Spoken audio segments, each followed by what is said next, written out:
Bem-vindo, meu amigo, bem-vinda, minha amiga do Centro Espírita André Luiz. É com alegria que recebemos você aqui mais uma vez para a nossa palestra virtual, na nossa querida casa, né? Em tempos de pandemia, foi o que nos salvou para que a gente pudesse manter o nosso contato, né? Foi muito bom, tem sido muito bom. Felizmente já estamos começando a voltar com algumas atividades de forma presencial, já estamos com palestras presenciais na segunda-feira à noite. Agora retornamos com a palestra também da quinta-feira à tarde, de forma presencial, mantendo os protocolos sanitários, né, necessários ainda nesse momento, e as nossas palestras virtuais às quartas e domingos, né, ainda de forma virtual. Mas fica já o convite para quem quiser também já participar de alguma palestra presencial, às segundas à noite, 19h30, e às quintas à tarde, às 15h30. Né? Gostaríamos muito de agradecer aqui a Lucy Smith, que fez a nossa harmonização, tornando o nosso ambiente, fazendo com que entremos em sintonia com este momento, com a prece, com a palestra, né? A música sempre inspira, é uma forma de orar também. Então, muito obrigado à nossa irmã Lúcia Smith. Né? Os recadinhos de sempre, nós temos a nossa casa continua, e durante toda a pandemia ela continuou funcionando, ainda que de forma, né, com menos presença das pessoas, mas alguns custos fixos da casa continuam existindo, água, energia, funcionários. Então a gente também, quem puder, quem quiser, tem aqui na descrição, aqui no vídeo, a conta, o número Pix, a chave Pix do Centro Espírita André Luiz, que é o CNPJ, né, da nossa casa. Também tem indicação de outras contas aqui, então quem quiser colaborar de alguma maneira, fazer alguma doação, né, para que a casa continue funcionando e atendendo, né, a comunidade do Guará, a comunidade de Brasília, né, é o pedido que a gente tem sempre feito, né, e quem puder e quem quiser, fique à vontade, por favor. Né, também lembrando da água fluidificada, quem quiser trazer a sua garrafinha de água, seu copinho de água para ser fluidificado durante a prece, durante toda a palestra, né, é sempre uma terapia que a gente pratica, né, nas casas espíritas, né, da fluidoterapia, da água fluidificada, que tem realmente um efeito muito positivo. Então, fique à vontade para trazer a sua garrafinha, o seu copinho de água.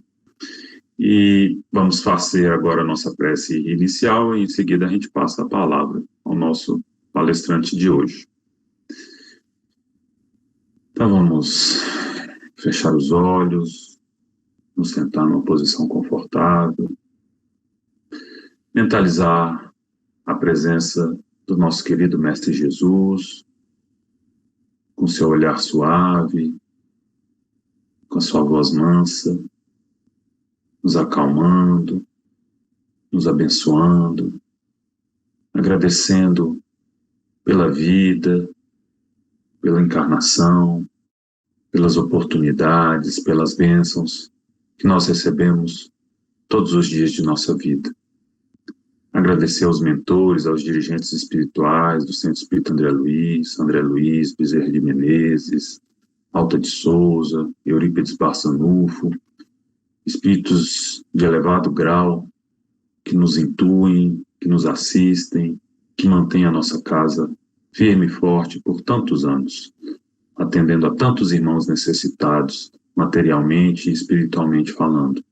Um ponto de luz na comunidade do Guará e na comunidade do Distrito Federal e, por que não dizer, na comunidade do Brasil e do planeta. Uma casa que traz acolhimento, que traz alento a irmãos que aqui acorrem em busca do pão material, mas também do pão espiritual. Agradecer e pedir, Senhor, pelos nossos irmãos que partiram nesse grande resgate coletivo que a humanidade tem feito com a pandemia da Covid-19, para que eles sejam recebidos no plano espiritual por nossos irmãos, nossos amigos espirituais, encarregados desse momento de transição, para que entendam, aceitem a sua nova condição de vida, que é uma simples passagem desse plano material para o plano espiritual. Que eles possam estar bem, estar acolhidos, e que os irmãos, os parentes que aqui ficaram, tenham força, fé, coragem, aceitação, porque os planos de Deus são belos, são sábios, são misericordiosos. Que os nossos amigos espirituais nos fortaleçam, nos deem essa resignação necessária para aceitar essa perda. E de tantos irmãos que partem por outras, né, de outras formas também, para o plano espiritual a cada dia. Que eles sejam confortados, amparados, socorridos, e que os familiares sejam acalentados, Senhor, com sua luz. Pedir pelo palestrante de hoje, para que ele nos traga com suas reflexões, novas formas de entendermos, né, problemas que nos acometem no nosso dia a dia, e que possamos utilizar o aprendizado para nos mudarmos, melhorarmos a nossa forma de enxergar o mundo. Agradecer a oportunidade mais uma vez e pedir a permissão para iniciar o trabalho de hoje dizendo graças a Deus e graças a Jesus. Que assim seja.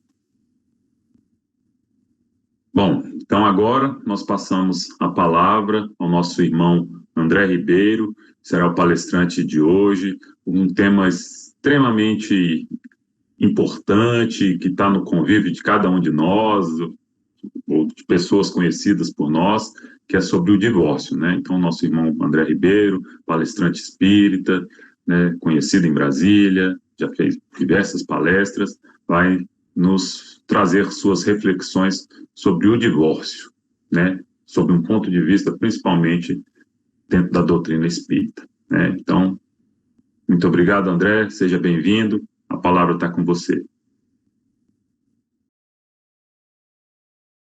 É uma satisfação muito grande estar de volta no André Luiz, no CEAL, e ter a oportunidade de comentar o Evangelho, pensamento espírita. Esta oportunidade o André Luiz sempre me deu. Já tem mais ou menos uns 30 anos que eu venho. Desta vez estamos à distância, que em breve possamos retornar para o presencial plenamente. Nós vamos falar hoje sobre o divórcio. É o tema escolhido. E gostaria de começar falando sobre o progresso espiritual, que antecede a todas as questões problemáticas que nós encontramos na vida. O progresso espiritual é o objetivo maior do espírito. Todos nós estamos aqui para progredirmos, para crescermos espiritualmente. E as experiências que vivenciamos na Terra são oportunidades de aprendizado, de correção, de crescimento.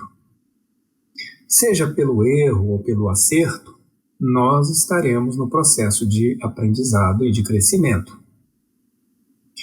Trago aqui uma reflexão com o pensamento de Jorge Andréa, quando ele explica a psique humana numa representação muito simples, onde em círculos que se sobrepõem, ele coloca no lado externo o corpo físico. Uma camada, logo em seguida, é o nosso consciente, a região do consciente, daquilo que nós temos presença, que estamos vivendo aqui na Terra. Temos conhecimento e lembrança. O consciente, nós podemos ter acesso o tempo todo pela nossa memória, pela nossa mente. Mas nós temos também uma outra camada, que é o inconsciente atual. O inconsciente atual está relativo ao período que vai desde a vida intrauterina até o momento de agora. Então, tudo fica arquivado, mesmo que a gente não perceba. Todas as experiências mínimas, salutares, difíceis, os traumas, todas as vivências vão para o inconsciente atual. Ficam ali guardadas e de vez em quando aquilo vem e é acessado por nós, sem que a gente tenha plena consciência, mas a gente acessa a informação e utilizamos na nossa vida diária. Ali, em seguida, vem o inconsciente passado, que é a visão espírita do inconsciente. O inconsciente passado diz respeito a todas as nossas vivências, experiências, aprendizados, erros e acertos do nosso passado, das vidas pretéritas. E ali a gente guarda tudo o que a gente precisa, todas as informações que a gente precisa para vivenciarmos as experiências aqui nesta encarnação. Então, algumas coisas são dessa vida, outras coisas são de vidas passadas. Depois tem o inconsciente puro. É um núcleo central, uma bolinha branca, que ele chama de inconsciente puro. Para esse inconsciente puro, só entram as experiências bem-sucedidas, as virtudes conquistadas. Então, quando todas as nossas experiências viram virtudes, elas incorporam no inconsciente puro. De forma que, com o tempo, nosso espírito vai ficando como uma bolinha branca, maior, até completar tudo, não é? Fica totalmente branco. Então, seria o caso de nosso Senhor Jesus Cristo. Um espírito puro que não teria mais que ter o inconsciente, o consciente, o inconsciente passado, o inconsciente atual, porque ele é totalmente consciente e inconsciente puro. Ele é só aquela bola branca. É virtude completa. Então não é um espírito que não erra, que não tem mais margem para erros no nosso entendimento. Então nós temos experiências próprias que marcam e formam dentro do inconsciente aquilo que nós precisamos passar. As dificuldades, os desafios, e também as nossas qualidades, as nossas vantagens, as memórias importantes, os conhecimentos que nos ajudam. Essas experiências próprias também estão no campo da família. Aí vem a importância do lar na encarnação. Um lar não é um projeto pessoal. O lar, a família, é um projeto divino. Porque é ali que os espíritos afins, por algum motivo, por algum conjunto de razões, eles estão afins, são agrupados para que possam se promover juntos na evolução, aprender juntos. Na família nós temos aqueles que estão afins realmente, e os desafins também são afins, né? Porque tem alguma relação. E eles se agrupam e ali nós vamos diminuir as nossas diferenças, aumentar as nossas afinidades, as nossas relações de amizade, fortalecer o amor para o amanhã. Alguém que se torna mãe realmente carrega um ser durante um período e dar à luz e o acolhe e cuida e cresce, ela realmente desenvolve um amor diferenciado. Alguém que se torna pai e que aprende a responsabilidade desse papel e que, imbuído no amor conjugal, também estabelece os caminhos da família como plano de trabalho, ele também cresce espiritualmente muitíssimo. Os dois desenvolvem formas de amar e de ajudar uns aos outros. Os pais ajudam os filhos e às vezes os filhos também ajudam os pais, como não poderia ser diferente. Então nós temos a importância do lar. A formação da família é um momento definidor. Como é que as famílias são escolhidas para sua formação? No plano espiritual existe a programação. Nós nos acertamos anteriormente, planejamos aquilo que vai acontecer e vamos para o processo reencarnatório já para seguir os caminhos, que às vezes são 100% seguidos, às vezes não, porque nós temos o livre-arbítrio e podemos escolher as diferenciações do caminho. Podemos temer a situação, podemos deixar que o nosso orgulho, nosso egoísmo se manifeste, impedindo que aquilo aconteça conforme planejado. Mas, se a gente segue docilmente, amorosamente, os caminhos do amor, da família, da formação, aquilo irá acontecer da melhor maneira. Por isso que algumas famílias podem ocorrer acidentalmente e outras mais planejadamente, mas todas são amparadas. Em todas as situações existe amparo divino. A família não está solta ao léu, porque existem responsabilidades, existem falanges, clãs espirituais que se ligam dos dois lados para ajudar no sucesso daquele empreendimento que é a formação da família. A gente lê muito, nós lemos muito e vemos que algumas orientações nos reforçam, logicamente, que um namoro bem estabelecido, uma construção de relação anterior para que o conhecimento fortaleça as bases da escolha, da formação da família, isso reduz as margens de falha e de insucesso. Mas não garantem. Por quê? Às vezes você simplesmente já tem estabelecida toda a relação. O encontro é mais rápido, a certeza é muito grande, o envolvimento amoroso é muito forte e o casal se une e dá tudo certo. E vão seguir vida fora, superando as dificuldades pela afinidade que os dois possuem. Isso não é uma regra, não existe uma regra pronta, uma fórmula mágica que diga faça assim que vai dar certo. Conheço casais que namoraram 10 anos, casaram e separaram em 2. Conheço casais que namoraram 20 dias e continuam casados há 20 anos. O que explica isso? Espiritualidade, as relações anteriores, a maturidade da relação que já existia e que continua, ou simplesmente o real compromisso assumido, que no inconsciente leva aqueles seres a cumprir aquilo que está acertado. Existe no namoro o suave encantamento, que é um envolvimento maravilhoso que leva os dois à escolha do casamento e à decisão de formar a família.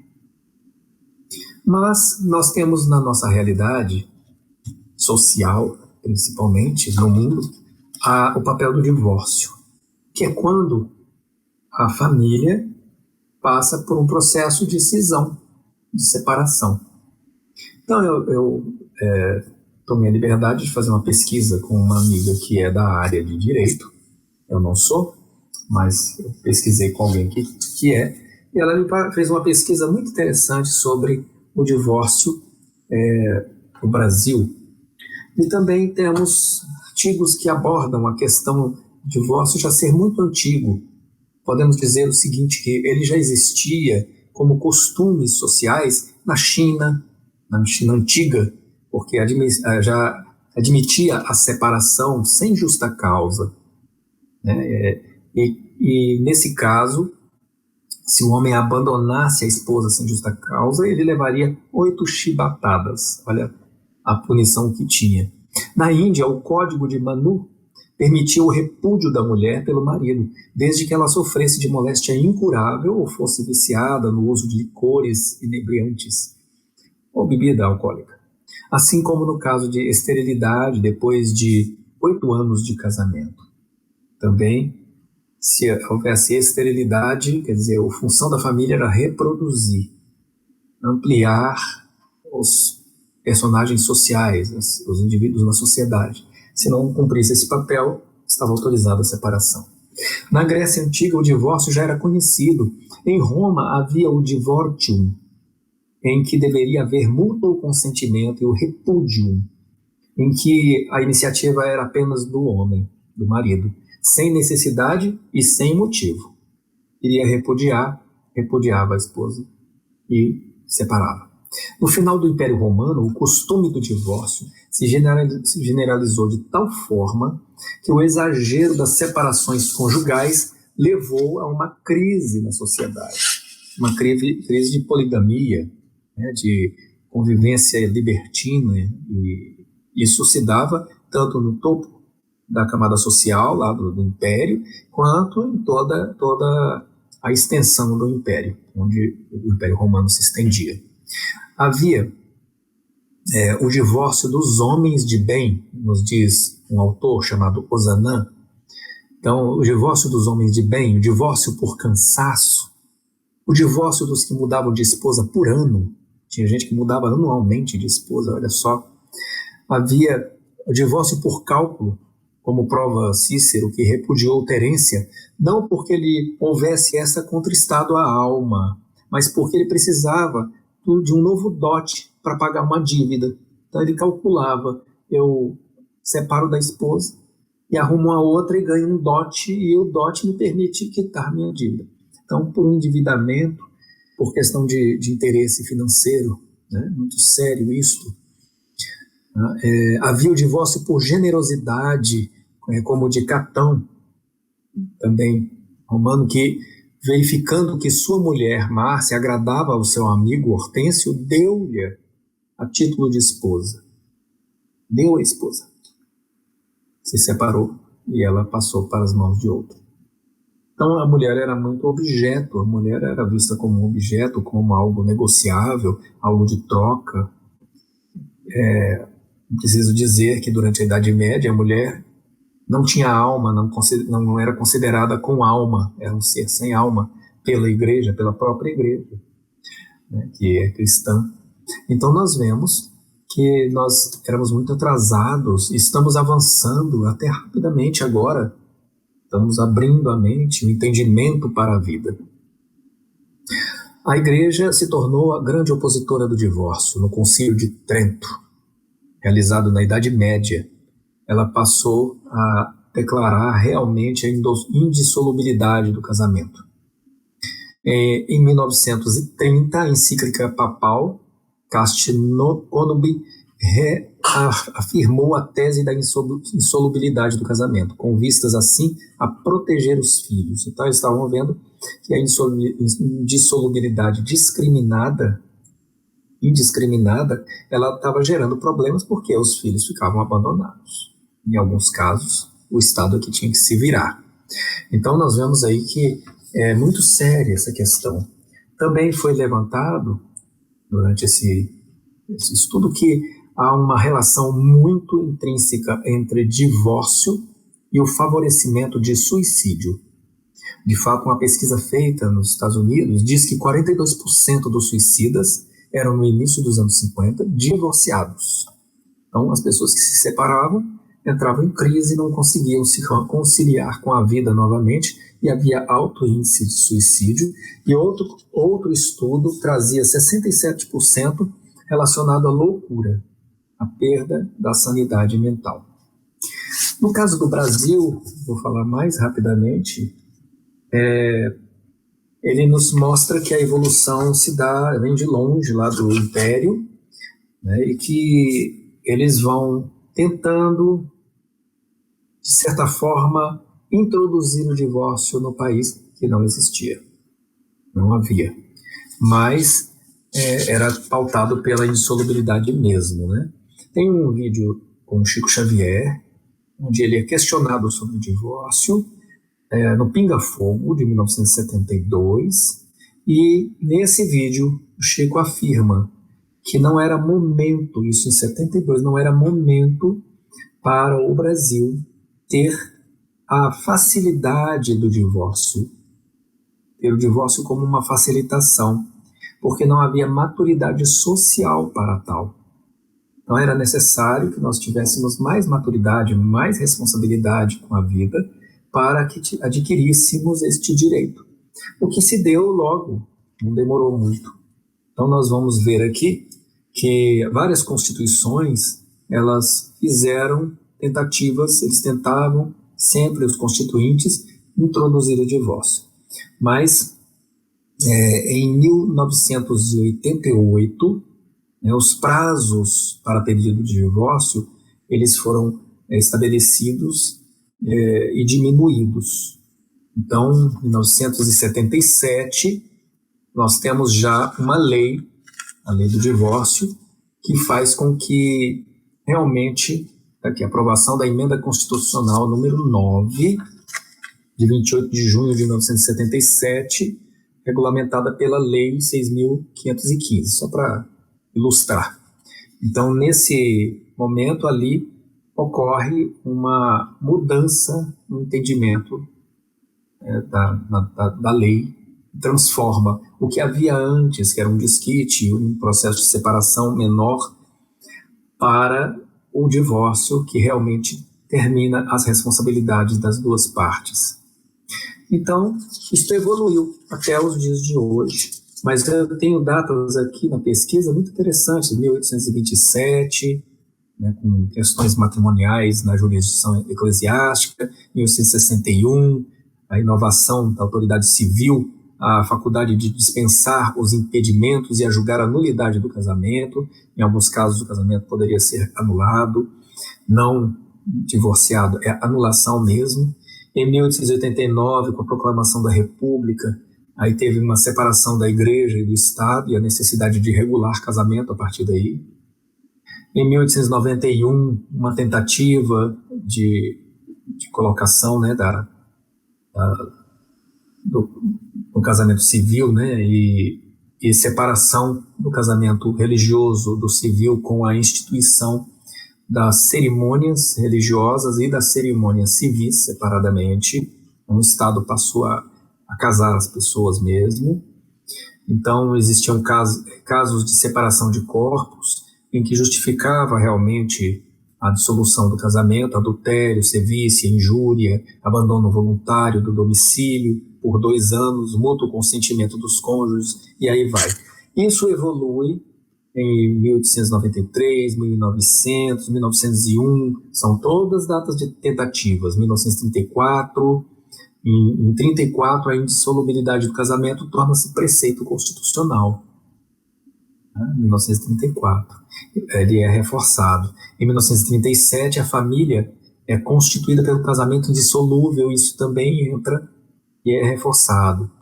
Em 1946, é declarada, é reconhecido os casos de incompatibilidade entre cônjuges para justificar o processo de separação e desquite, né? Iniciar desquite, homologação de desquite. Em 1969, uma tentativa, 75, dissolução dos vínculos matrimoniais após 5 anos. Em 1977, o divórcio é instituído oficialmente em 1977. Então, vemos que há uma grande evolução neste processo. Nas nossas pesquisas também identificamos que ocorreu aí um número elevado de divórcios durante a pandemia, uma elevação muito grande, tá? Em números absolutos, né? Nós podemos observar que, realizados em cartórios de notas no país durante a quarentena decretada pela pandemia do novo coronavírus, entre os meses de maio e junho do ano passado, aumentou 18,7%. 18,7% o índice de separação no Brasil. Os números absolutos, o divórcio consensual, passou de 4.471 em maio para 5.306 em junho de 2020. Então, o processo de quarentena, ele aumentou o índice de separação. E com um destaque muito grande para o Amazonas, por exemplo, 136% de aumento. É muito grande o salto. Piauí também 122%. Isso num pequeno período. Nós observamos isso. E é isso, basicamente, como um resultado da nossa pesquisa. Retornando aqui ao foco da visão espírita, nós gostaríamos de colocar também, né, após essa evolução, mostramos a evolução do desquite depois do divórcio, de forma bem concisa, né? Nós temos aqui, dentro da família, dentro do lar, um campo de trabalho do Senhor, que a doutrina espírita reconhece como oportunidade de trabalho.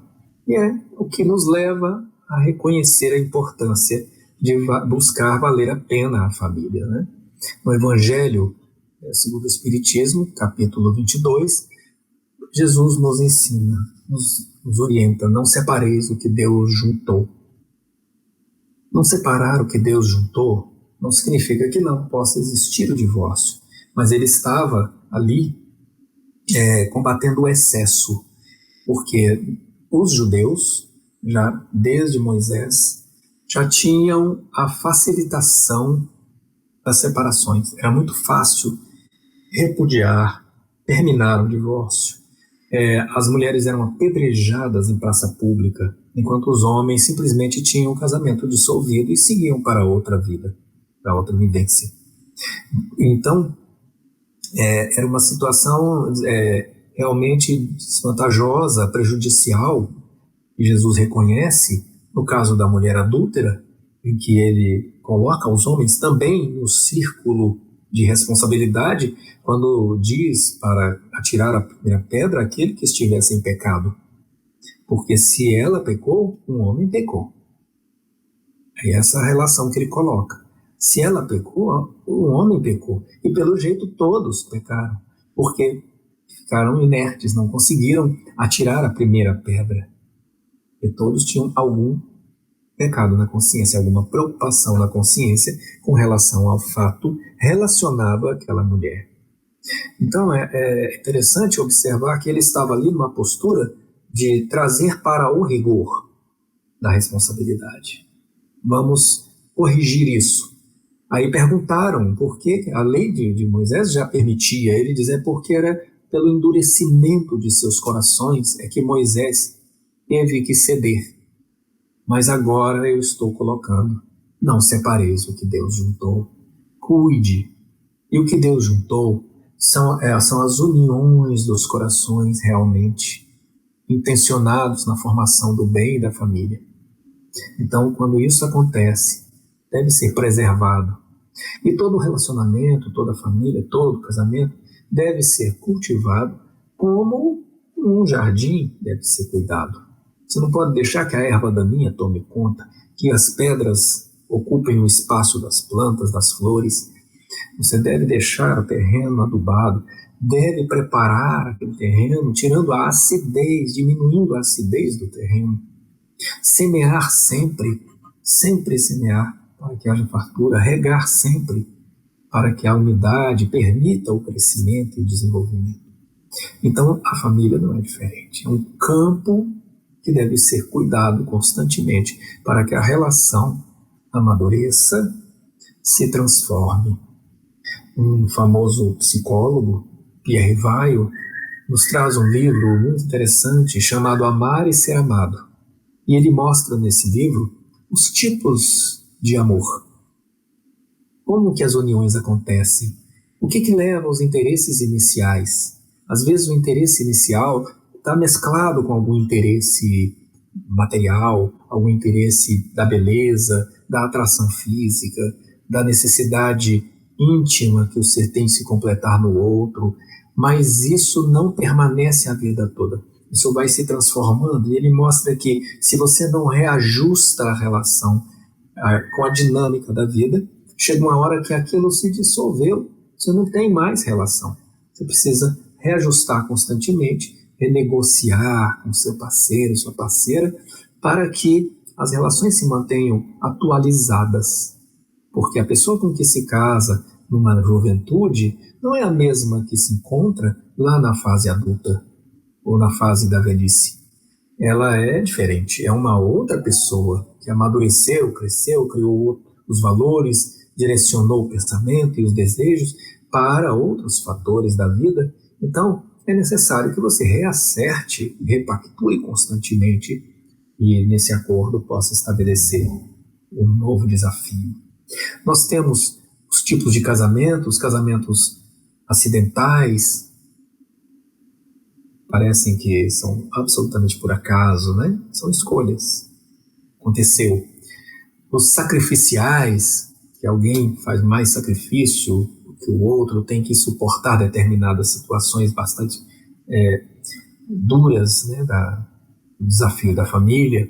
Os provacionais, que são aqueles onde as personalidades se apresentam com o tempo e os inimigos se mostram, aqueles que têm desavenças se apresentam também com as desavenças, as cobranças são feitas, são casamentos mais provacionais, pedem muito cuidado, muita paciência, o desenvolvimento da relação com o outro. Os casamentos afins, que são as pessoas que já estavam estabelecidas na relação, se encontram afinizados e continuam a caminhada. E os transcendentes, maravilhosos casamentos transcendentes, que mostram a maturidade dos seres que se encontram e caminham juntos. Na perspectiva espírita, nós temos alguns pontos importantes a destacar. Primeiro, o espiritismo aceita o divórcio quando já estão separados. Então, o casal já está separado fisicamente, já não tem uma relação, por que ficar no papel unido? Ele aceita que haja a separação. Também aceita que seja a medida última a ser tomada, e não a primeira, como alguns casais resolvem. Deu um probleminha, separa logo. Não, nesse caso, é a medida de última instância, é quando realmente tentaram, fizeram de tudo para superar as diferenças, a separação e continuarem juntos. Quer dizer, eles têm que tentar. O casal tem que tentar. É uma edificação adiada, também é um conceito forte na doutrina espírita. Casamento desmanchado, desfeito, seja lá como for, ele é uma edificação adiada. Se o compromisso existia e o acerto estava feito, se envolver filhos também, mais forte ainda o compromisso. Vai ter que continuar depois.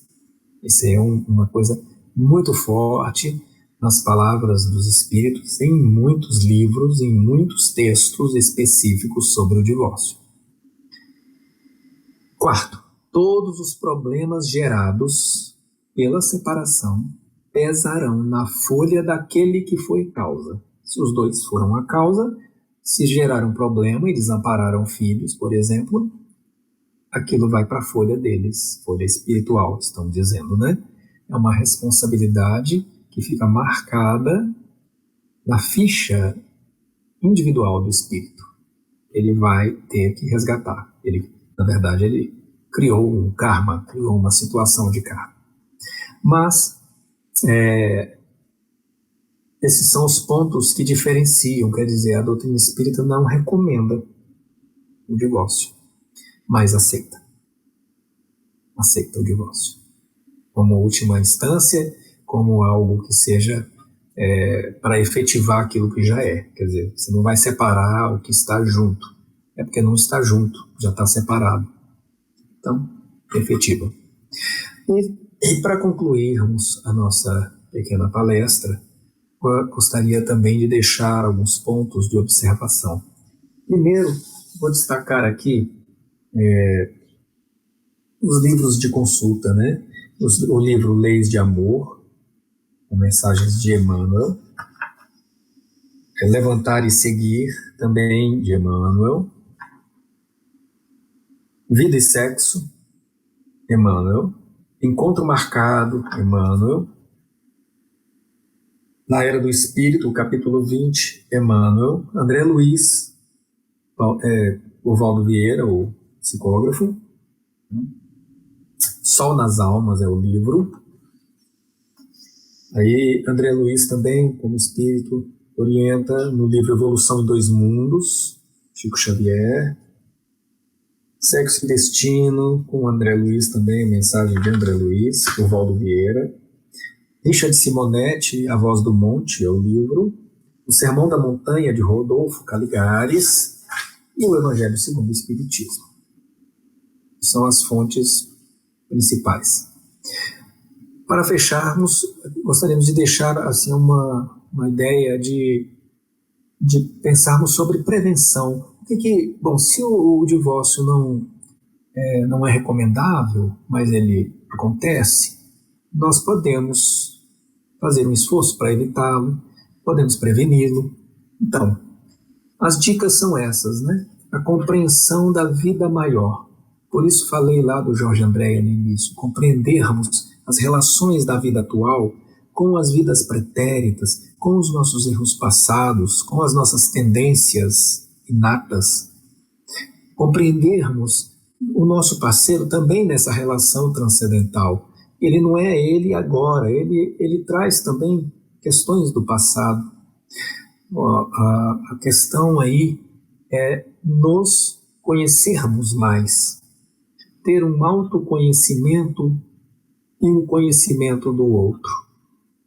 Conhecermos mais a nós mesmos para sabermos o que estamos fazendo, o que queremos, qual o nosso caminho, conhecer o outro e a sua realidade interna, o parceiro, a parceira de caminhada, e trabalhar uma reforma íntima. Se eu trabalho a reforma íntima, eu processo uma mudança e uma adaptação constantes. Compreender o outro, o cônjuge, é se colocar no lugar dele, se colocar no lugar do outro, na discussão, na desavença, se colocar no ponto de vista do outro. Às vezes nós erramos totalmente e não nos damos conta. E há um problema de comunicação muito comum, né? Um fala uma coisa, outro entende outra, ou cresce muito o entendimento. Lembrei aqui da historinha, né, do homem que ia dirigindo na estrada e ele tinha uma curva à frente, de repente ele vê um carro saindo daquela estrada de uma vez, quase em frente a ele, ia bater. A mulher estava dirigindo outro carro, ela conseguiu desviar, com a janela aberta, gritou para ele, ao passar do lado do carro dele, porco! E ele falou um palavrão e xingou a mulher. Ao fazer a curva, ele atropelou um porco. Quer dizer, o pensamento nosso às vezes está voltado para o negativo. Ele imaginou que ela estivesse a ofendê-lo, mas não, ela estava alertando, tem um porco aí, ela quase bateu no porco, desviou, quase bateu nele e saiu. Mas ela avisou. Porco, ela não tinha tempo de falar, tem um porco na estrada, ela só gritou porco. E ele interpretou, ela me xingou de porco, eu vou xingar também, aí xingou. E atropelou o porco. Então, é uma situação de interpretações também.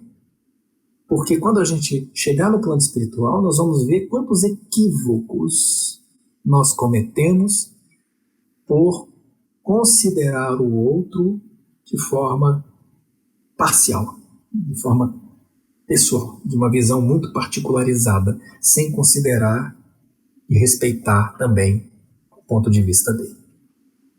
Exaltar as virtudes é um bom caminho. Todos nós temos. Exalta a virtude, procura virtudes, porque defeito é muito fácil de achar. Perdoar é a chave para se libertar também de qualquer coisa. Perdoa, deixa, esquece. Também ajuda a passar o tempo. Perguntaram para um casal, já com quase 80 anos de casados, perguntaram para a esposa como é que ela conseguiu chegar até lá. Até 80 anos de casada. Aí ela virou, minha filha, haja perdão. Haja perdão. O tempo todo perdoando.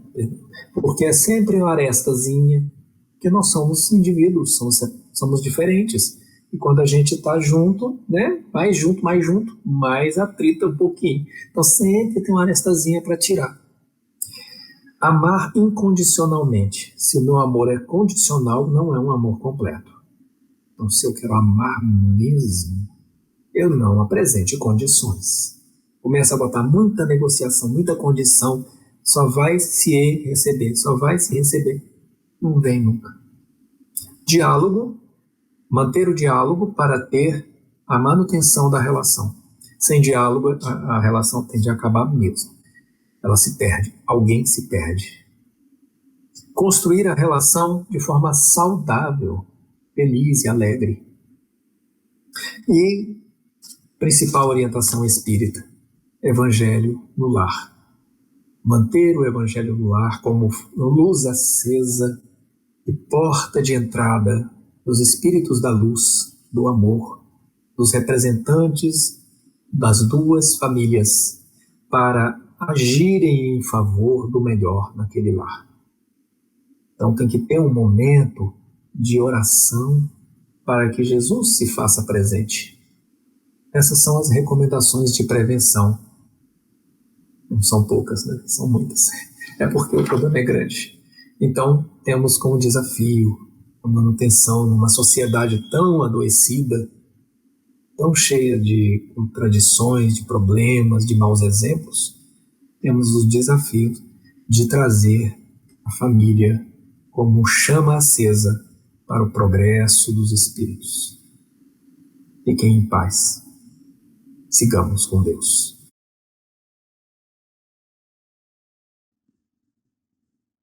Bom, depois de ouvir nosso irmão André, né, com essas belas reflexões sobre um problema que aflige muitas pessoas, né, você que está assistindo pode ter passado por essa situação, ou alguém que você conhece, né, um problema que nos afeta diretamente, é muito bom ter uma visão mais ampliada, à luz da doutrina espírita, sobre o divórcio, né? Agradecer muito ao nosso irmão André Ribeiro pela disponibilidade de sempre, né? E pela palestra tão esclarecedora que ele nos brindou hoje, né? Vamos fazer a nossa prece de encerramento e só lembrando a todos, né, que acompanhem o Centro Espírita nas redes sociais, está aqui no YouTube, está no Instagram, né, tem o site do CEAL, cealdf.org, né, então nos acompanhem também nas nossas redes sociais. E até uma próxima oportunidade. Agora nós passamos à nossa prece de encerramento. Mais uma vez, agradecendo a Deus, Criador do Universo, Jesus, nosso Mestre amado, modelo e guia da humanidade, a toda a espiritualidade amiga, dirigente do Centro Espírita André Luiz, aos nossos mentores particulares, amigos espirituais que estão ao nosso lado, nos auxiliando, nos intuindo, para que possamos cumprir cada um a sua jornada, a sua missão, passar por suas provas e por suas expiações. Agradecemos a todos, Senhor, por todo o aprendizado que nos dá, por todas as lições belas do Evangelho, por todo o esclarecimento que a doutrina espírita veio trazer, veio elucidar de uma forma clara, com a reencarnação, com a multiplicidade das existências, né? Todos esses conceitos que jogam luz sobre tantas mensagens que Jesus nos trouxe há 2000 anos atrás e que com a luz do Espiritismo se tornam ainda mais claras. Agradecemos por essa dádiva, por esse presente que a doutrina espírita é para nós. Agradecemos, pedimos pelo palestrante, o André, né, pela disponibilidade, para que ele sempre possa levar a sua luz, o seu conhecimento a mais irmãos, porque esse conhecimento nos liberta, nos fortalece, nos dá coragem para enfrentar os nossos problemas, as nossas dificuldades, né? Pedir pela nossa casa, pelo Centro Espírita André Luiz, que continue sendo uma casa de acolhimento, de amor, de caridade, que também dá tanta oportunidade para que nós possamos aprender a amar, a sermos mais caridosos, a sermos mais tolerantes. Pedir a Deus e a espiritualidade amiga que nos ilumine hoje e sempre. E assim terminamos o trabalho de hoje dizendo graças a Deus e graças a Jesus. Que assim seja.